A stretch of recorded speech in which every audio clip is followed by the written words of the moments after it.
केलेली कामं ठेवा. ते पुढे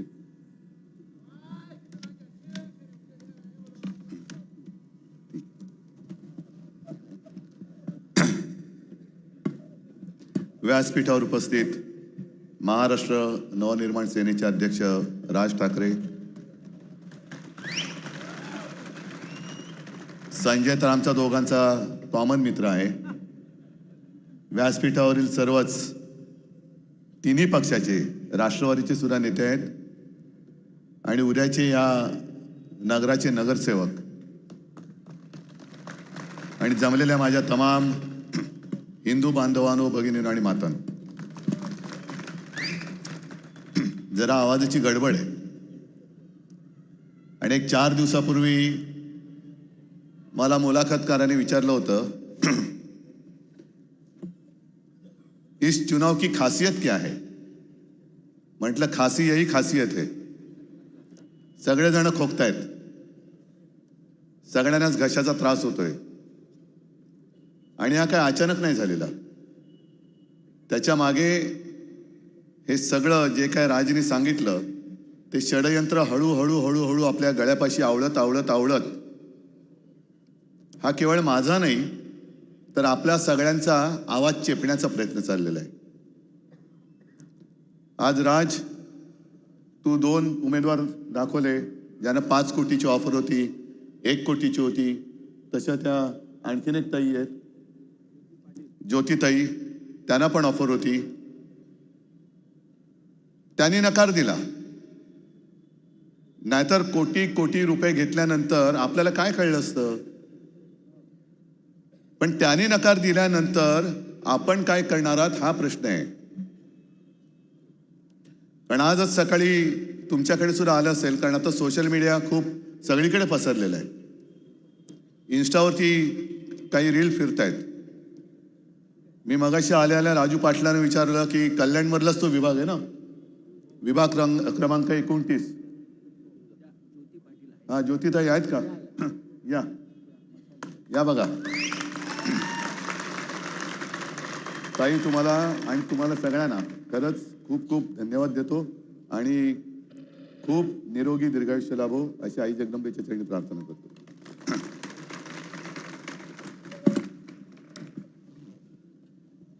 प्रभाग क्रमांक 29 हे सगळं मी फोनवरती पाहिलं.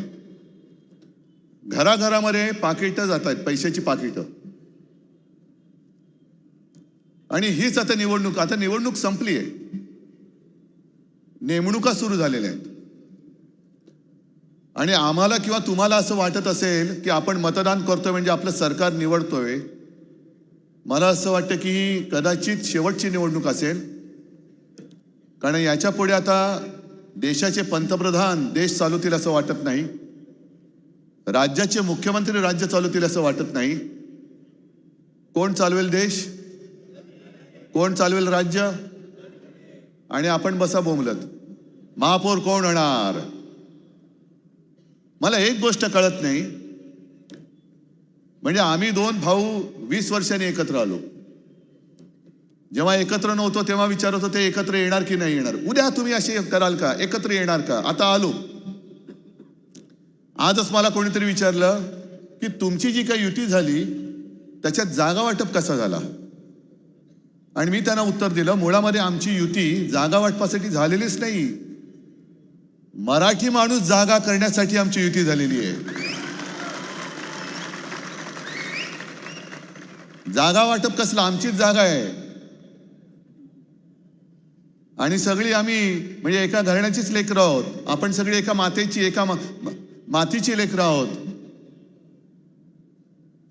मग दुसरा प्रश्न येतो की तुम्ही मराठी करताय, इतर भाषिकांचं काय? म्हटलं काय, इतर भाषिकांनी कोणी तक्रार केली का तुमच्याकडे? आमचा विरोध दुसऱ्या भाषिकाने किंवा भाषेला नाहीये, पण आमच्यावरती जो दादागिरी करतोय, आमच्या घरात घुसून त्याला त्याच भाषेत उत्तर नाही दिलं तर कशाला छत्रपतींचं नाव घ्यायचं? असा कोणतरी एखादा मराठी माणूस आहे का की कोण तो राज तू बोलला तो मलई का कोण कलई, त्याच्या तिकडे जाऊन बोलेल की या शहराचा या राज्याशी संबंध नाही, उभा चिरतील त्याला तिथल्या तिथे. आम्ही सहनशील आहोत, आम्ही सगळ्यांना आपलं मानत आलो. आणि आता आपलं मानता मानता जे कोणी आमच्याशी दादागिरी करतायत त्यांना थोडंसं त्यांना कानफटा एवढं दाखवून दिलं तर काय चुकलं आमचं? काय चुकलं काय आमचं? इतर भाषिकांचं आमचं काहीच म्हणणं नाहीये. मराठी आमची आई आहे, ठीक आहे, हिंदी आमची मावशी आहे.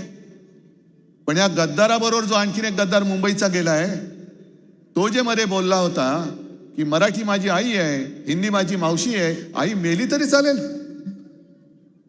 अरे आईवरती वार करणारी अवलाद, म्हणजे एवढी गद्दार लोक या महाराष्ट्रामध्ये निपजू कसे शकतात हेच मला कळत नाही. आई मेली तरी चालेल, कशाला? आई तर पाहिजेच. मावशी असू द्या, काकी असू द्या, मामी असू द्या, आणखीन कोणी असू दे ना. मोहन भागवत सांगतात ना, कुटुंब वाढवा, मोठं कुटुंब घेऊन फिरा की. आम्ही कुठं नाही म्हणतोय, करा मोठं कुटुंब, सुखी कुटुंब. त्याच्यातले नोकऱ्या किती जणांना लावणार हे भागवतांनी सांगावं, का नुसती बेकारांची फौज तयार करणार हिंदुस्थानामध्ये? जो माणूस शिवसेनेशी गद्दारी करतोय तोच आता ठाण्याशी गद्दारी करायला लागलाय, ठाण्याकरांची गद्दारी करायला लागलेला आहे. म्हणजे राजनी आता जे सांगितलं, वन जमीन 1000 एकर जमीन, म्हणजे मला धक्का बसतोय की ती जमीन त्यांनी देऊन टाकली आणि बाहेर पडल्यानंतर बावनकुळे म्हणतायत की मला माहितीच नाही ही वन खात्याची जमीन आहे. अहो कशाला तिकडे बसलाय झक मारायला मंत्री म्हणून? मुख्यमंत्री मी पण होतो, पण एक सुद्धा वन जमीन मी कोणाला 1 इंच सुद्धा उद्योगपतीला देऊ दिली नव्हती. उलट जंगलाची व्याप्ती मी वाढवली होती. माझ्या काळामध्ये जेवढं जंगलाचं काम झालं, जंगलं वाढवली, तेवढी मला नाही वाटत ह्या आधी कोणी केले असतील. कोणीच केलं नसेल. आणि गणेश नाईकांना मला सांगायचंय की कारण त्यांनी कसं ते शेवटी माणूस आहे, माणूस आहे. त्यांनी मध्ये एक ऑर्डर काढली बिबट्याना, शूट ॲट साईट. कारण बिबट्या आता मानवी वस्तीत घुसायला लागले. नाही घुसता का? मग बरोबर आहे, पण बिबटे जर का मानवी वस्तीत दिसले तर शूट ॲट साईट. मग माणूस जर बिबट्याच्या वस्तीत दिसला तर काय? मग काय करायचं? आणि ज्या उद्योजकांसाठी, विकासकांसाठी जंगलाची जमीन जो कोणी सही करून त्यांना आंदण देत असेल, त्या सही करणाऱ्याला Ganesh Naik shoot at sight करणार आहेत का? जो सही करेल त्याला गोळ्या घाला. जो जंगल उद्योगपतीला देईल, जो त्याच्यावर सही करेल त्याला गोळ्या घाला. असं काम वनमंत्री गणेश नाईक करून दाखवणार आहेत का? हिंमत आहे का त्यांच्यामध्ये? बाकी सगळं ठीक आहे. ही जी काय खेचाखेची सुरू आहे, कशासाठी खेचताय? ही महापालिका, अरे ही मला आठवत आहे 1968 साल असेल किंवा त्याही आधी असेल. मी लहान होतो तेव्हा. शिवसेना प्रमुख तेव्हा इथे आधी दिवसभर प्रचाराला यायचे, संध्याकाळी मग बरोबर मी इथे यायचो. आणि ठाणं म्हणजे काय, तेव्हाचं ठाणं किती जणांना आठवत असेल, मला सुद्धा नीट आठवत नाही, पण बैलगाडीतून प्रचार केला जायचा, बैलगाडीतून. आणि वसंतराव मराठे हे पहिले जनतेतून निवडून आलेले नगराध्यक्ष होते शिवसेनेचे. आणि तेव्हा कम्युनिस्टांनी असं म्हटलं होतं की मुंबई त्यांची, आणि बाळासाहेब म्हणाले होते मग ठाणं माझं. या ठाण्यावरती बाळासाहेबांचं आतोनात प्रेम. म्हणजे 2012 साली जी शेवटची महापालिका निवडणूक झाली त्याच्यात त्यांनी मला बोलून सांगितले की उद्धव, म्हणजे मला चिंता होती हे सभा घेऊ शकतील की नाही. आम्ही सांगत होतो सभा घेऊ नका. मला म्हणाले नाही, 2च सभा मी घेणार. 2 घेणार म्हणजे घेणार. एक मुंबई आणि दुसरं माझं ठाणं, माझं ठाणं.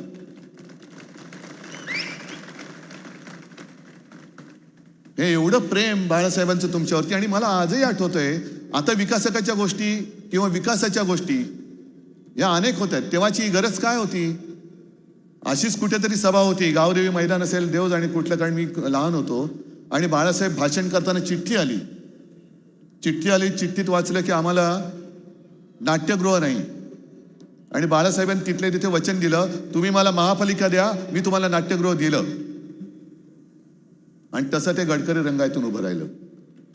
दादोजी कोंडदेव स्टेडियम उभं राहिलं, काशीनाथ घाणेकर नाट्यगृह उभं राहिलं, अनेक ठिकाणी तलाव साफ झाले, आणखीन काय काय काय काय केलं. आज यांची जी काय होर्डिंग लागलेत, विकासाची नाही विनाशाची गती आहे. आणि विकासाची नाही विकासकाची गती आहे. ज्या तत्परतेने कामं पट मंजूर केली जात आहेत, पुढे त्या कामाचं काय होईल काही नाहीये. उद्या प्रदूषण होतंय.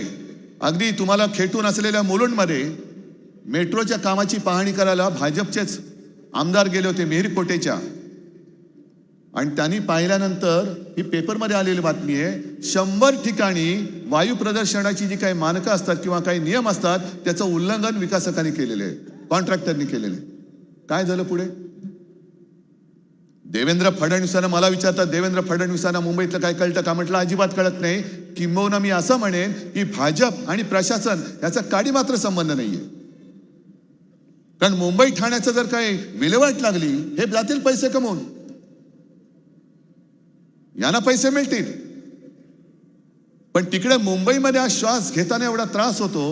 अनेक सिगरेटी ओढल्याचं सगळे जे काही प्रदूषण आहे ते नुसतं श्वास घेतल्यानंतर फुफ्फुसात जाते.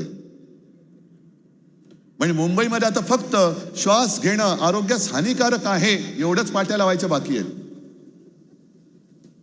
पण उद्या जर का काही झालं तर हे ठाण्यातले गद्दार, जिकडे आनंद दिघे बोलले ते गद्दारांना क्षमा नाही, हे जातील निघून 5 स्टार शेतामध्ये हेलिकॉप्टर घेऊन. देवेंद्र फडणवीस जातील नागपूरला आणि तिसरे जातील काका मला वाचवा म्हणून बारामतीला. ठाणेकर आणि मुंबईकर बसतील बोंबलत. आणि यांचा जो काही डाव आहे, मुंबईमध्ये मी पुस्तक घेऊनच फिरतोय सगळीकडे. कारण गेली 25 वर्ष मुंबईकरांनी मुंबई शिवसेनेकडे दिली, ठाणेकरांनी सुद्धा ठाणे शिवसेनेकडे दिलं, गद्दाराकडे नव्हतं दिलं. हा गद्दार निघेल हे तुम्हालाही माहिती नव्हतं, मलाही माहिती नव्हतं. तुम्ही विश्वास ठेवला, मीही विश्वास ठेवला, आपण दोघंही फसलेलो आहोत. पण मुंबईमध्ये ही पुस्तिका मी दिलेली आहे, तशीच ठाण्याची सुद्धा मी तुम्हाला द्यायला तयार आहे. कुठलंही पान तुम्ही उघडा, याच्यात मुंबईमध्ये केलेले एक काम, जी वचनं आम्ही दिली होती ती प्रत्येक वचनाची पूर्तता ही आम्ही केले, या पुस्तकात दाखवलेलं आहे. अगदी काही योजना जसा कोस्टल रोड हा आपण केलेला आहे, मुंबईकरांच्या पैशातून केलेला आहे. पण कोस्टल रोडचं श्रेय हे घेतात आता. त्याच्यानंतर हिंदू हृदय सम्राट बाळासाहेब ठाकरे आपला दवाखाना, ही योजना आपली.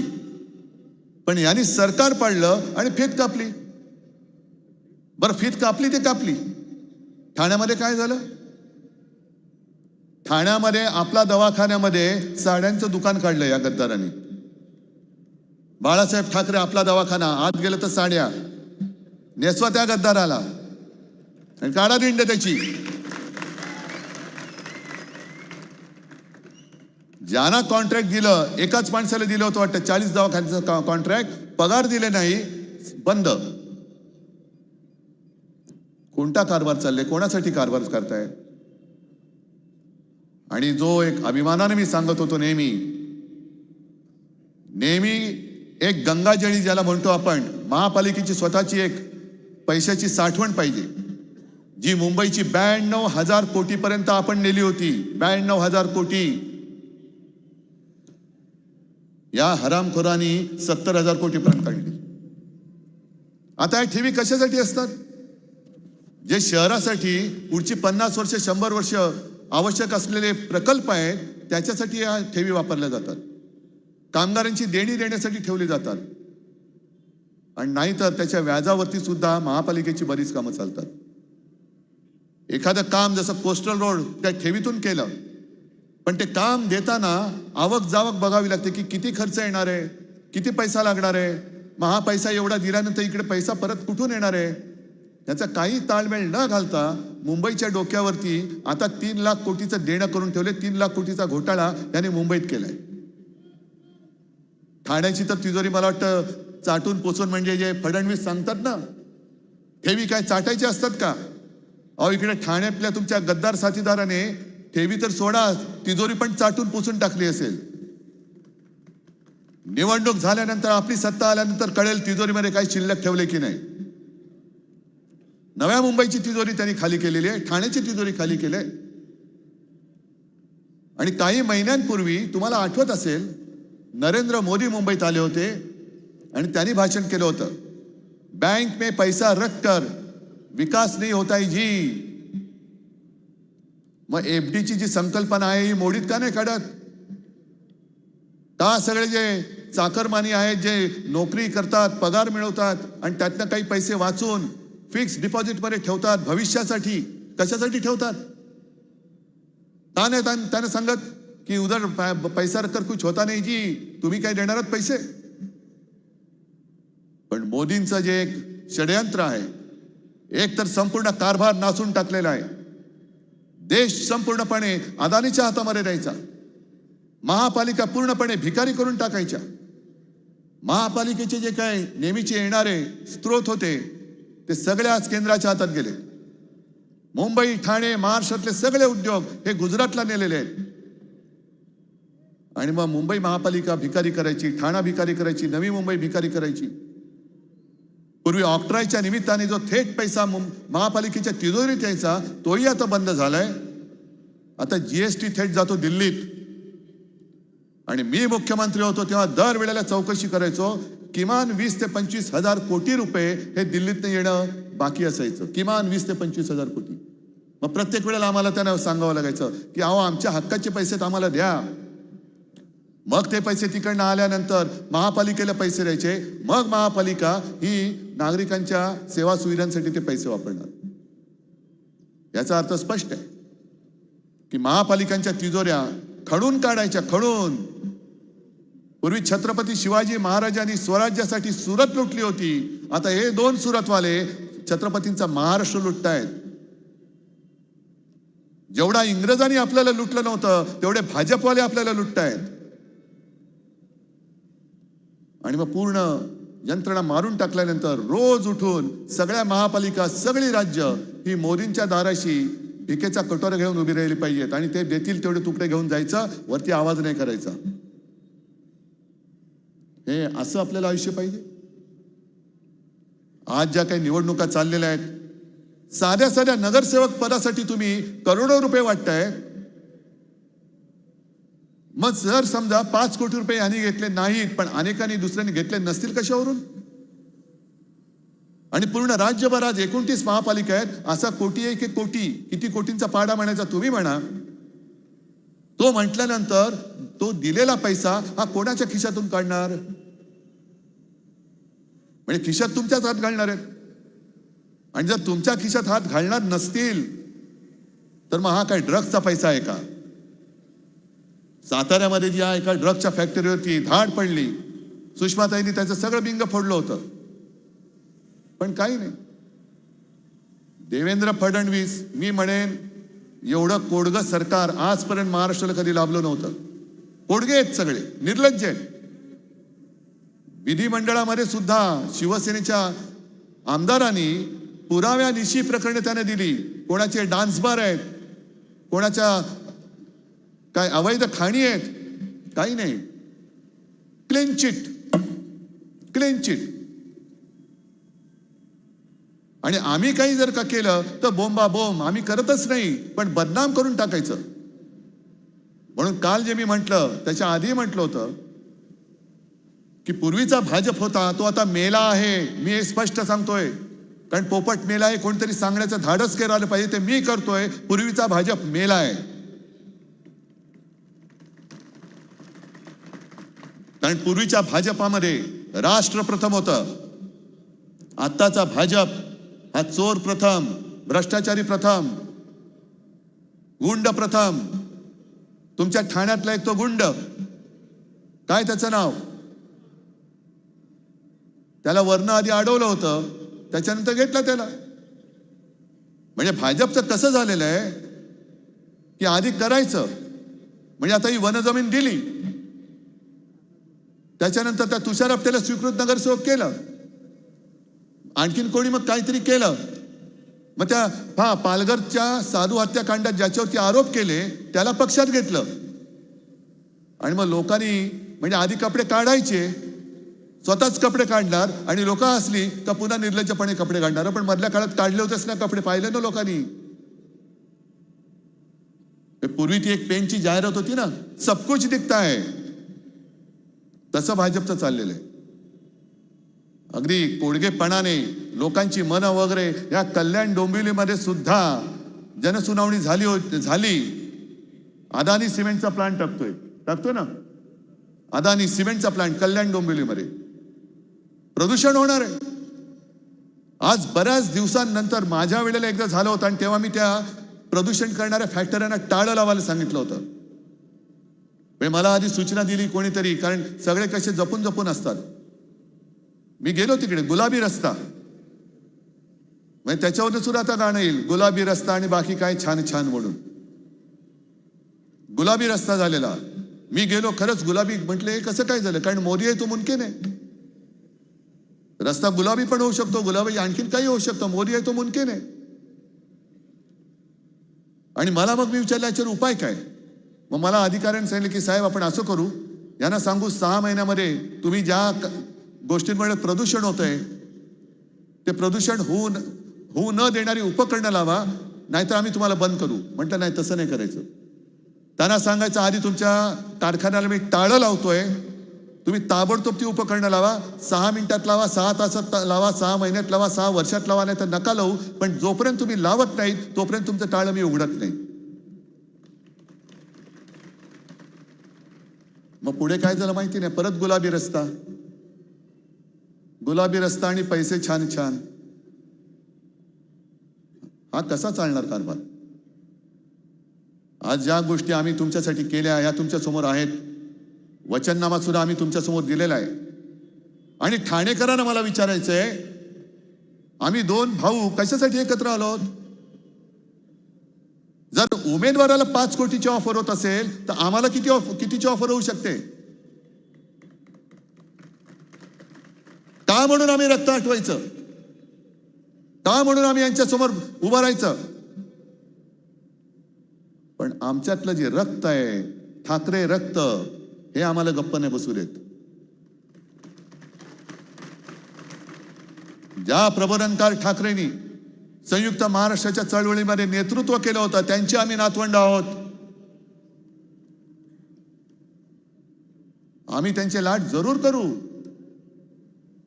पण जर का आमच्या खांद्यावरती बसून पुढे काय म्हणतात तुम्हाला माहिती आहे, तसं काय करण्याचा प्रयत्न केला तर कानफटत पण मारायला आम्ही कमी नाही करणार आहोत. सगळे एकत्र राहतो.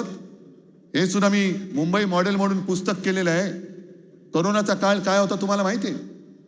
मुंबई मॉडेल, ज्याचं कौतुक हे जगभर झालेलं. हे फोटो मी दाखवते तुम्हाला, या पुस्तिका वाटल्यात. म्हणजे एका गोष्टीचं समाधान आहे की चीनने 15 दिवसामध्ये फील्ड हॉस्पिटल बांधलेलं. आपण मुंबईमध्ये 18 दिवसामध्ये त्याच तोडीचं किंवा त्याहून जास्त उजवं हे फील्ड हॉस्पिटल मुंबईमध्ये आपण बांधून दाखवलं होतं. अरे जगात कौतुक झालं, सुप्रीम कोर्टाने कौतुक केलं. आणि ही लोक करोना काळामध्ये भ्रष्टाचार काय केला? भ्रष्टाचार कोरोना काळामध्ये जो पीएम केअर फंड स्थापन केला गेला होता त्याचा हिशोब पहिला द्या आणि मग आमच्यावरती भ्रष्टाचाराचे आरोप करा. या भाजपवाल्यांनी तेव्हा मुख्यमंत्री निधीला पैसे नव्हते दिले. महाराष्ट्रामधनं निवडून आलेले भाजपवाले त्यांनी दिले होते पीएम केअर फंडला पैसे. कोणाच्या मालकीचा फंड आहे तो? काय चाललंय त्या फंडामध्ये? आता किती पैसे आहेत त्याच्यामध्ये? कसा वाटप झाला त्याचा? द्या त्याचं उत्तर. पण आपण जे काही केलं त्याचं कौतुक तर सोडा. आता धारावी गिळायला निघालेले आहेत. मुलुंडमध्ये म्हणजे तुमच्या वेशीवरती त्या लोकांना आणणार आहेत तिकडे. मग धारावी जेव्हा करोनाची लढत होती तेव्हा देवेंद्र फडणवीस आले होते, अदानी आला होता. कुठेतरी कधीतरी त्यांना पाहिलं होतं.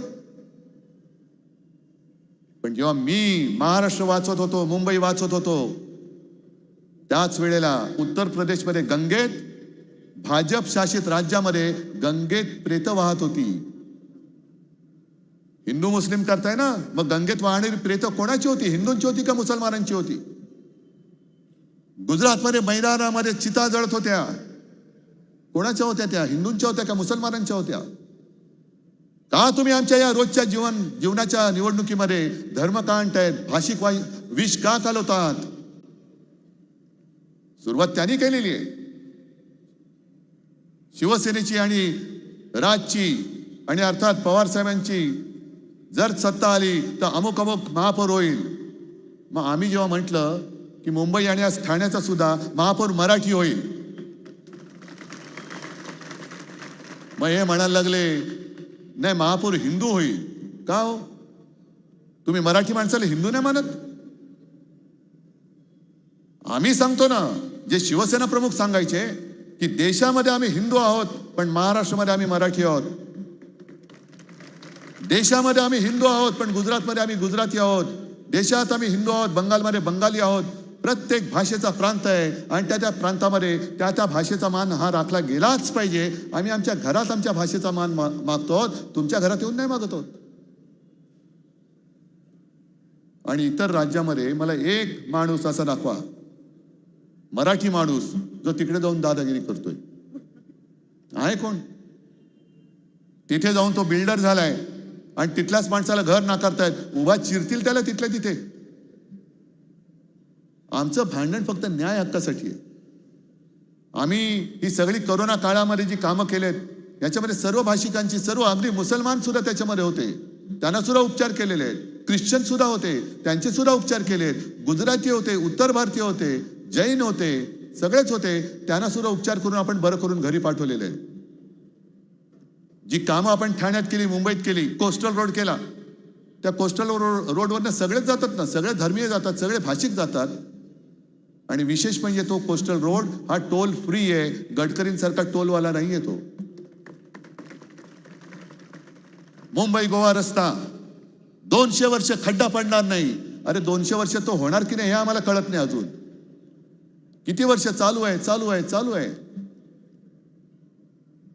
तर ही निवडणूक ही ठाकरे बंधूंची नाहीये. आम्ही असे अनेक विजय सुद्धा मिरवलेले आहेत, पराभव पचवलेले आहेत. आजोबा जेव्हा लढत होते तेव्हा तर ते निवडणुका लढतच नव्हते. शिवसेना प्रमुखांनी कधी निवडणूक नाही लढवली. आमची तळमळ आहे ही तुमच्यासाठी आहे. आज संपूर्ण देशात, संपूर्ण महाराष्ट्रामध्ये कोण यांच्या झुंडशाही विरुद्ध आवाज उठवतोय? काय पडले आम्हाला गरज? पण आम्ही तुम्हाला बांधील आहोत, अदानी किंवा भाजपला बांधील नाही आहोत. आम्ही देशभक्त आहोत, आम्ही महाराष्ट्र भक्त आहोत, आम्ही मोदी भक्त किंवा भाजप भक्त नाही आहोत. होय, आम्ही दिला होता त्यांना पाठिंबा, पण फसगत झाली. मी मागेच म्हटलं की शिवसेनेची 25 वर्ष भाजपा सोबतच्या युतीमध्ये सडली, तेच आज मी पुन्हा बोलतोय. आणि आता तुमचे आयुष्य सडू नये म्हणून आम्ही एकत्र येऊन शिवशक्तीची निर्मिती केलेली आहे. आणि मला अभिमान आहे की सगळ्यांचा एक काळ असतो. काही वेळेला डोळ्यावरती पडदे असतात, काही वेळेला आपल्याला असं वाटतं की अरे हा बरोबर आहे, नंतर कळतं अरे हा तर बरोबर नाही, हा तर भयानक आहे, बकासूर आहे, भस्मासूर आहे. मी तर वाट बघतोय गणेश नाईकजी, टांगा पलटा कराच. आणि घोडे बेपत्ता नाही, हे घोडे नाही, हे खेचरे आहेत. भाजपवाल्यांची ओझी वाहणारी खेचरे आहेत.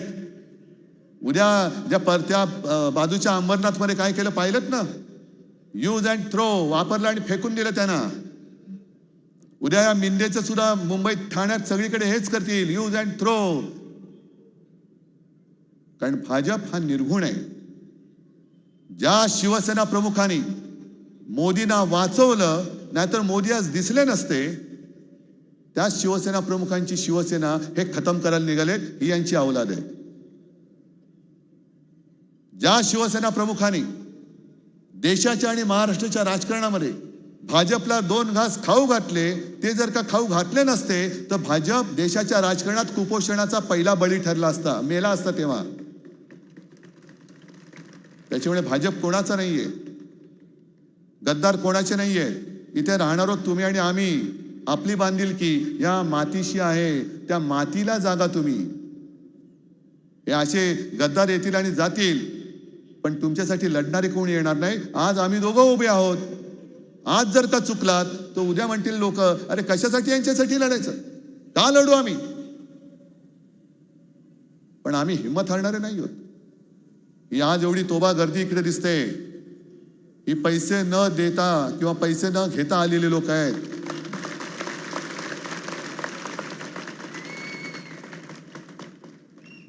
आणि मशालीला मत, इंजिनाला मत आणि तुतारीला मत, म्हणजे आम्हाला मत नाही, तुमच्या चांगल्या आयुष्याला तुम्ही मतदान करताय. तुम्ही ठरवायचंय की तुमचं आयुष्य कसं पाहिजे, तुमच्या कुटुंबियांचं आयुष्य कसं पाहिजे.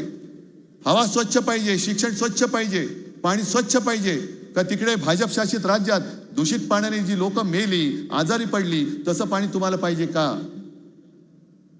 आणि हा एकदा विचार केला तर मला वाटतं निवड स्पष्ट आहे. जिथे जिथे मशाल असेल तिथे मशाल, जिथे इंजिन असेल तिथे इंजिन, आणि जिथे तुतारी असेल तिथे तुतारी. तिसरा झाल्यानंतर चौथा विचार नाही.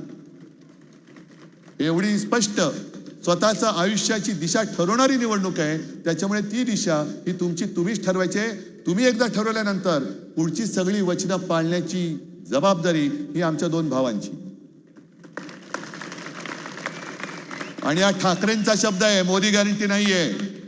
हा ठाकरेंचा शब्द आहे. ठाकरे जे बोलतात ते करतात, पण ठाणेकर बोलतात ते करणार का नक्की. मग विजय मिरवणुकीला आम्ही यायचं. महापौर आपला. सगळ्यांना शुभेच्छा देतो. जय हिंद, जय महाराष्ट्र.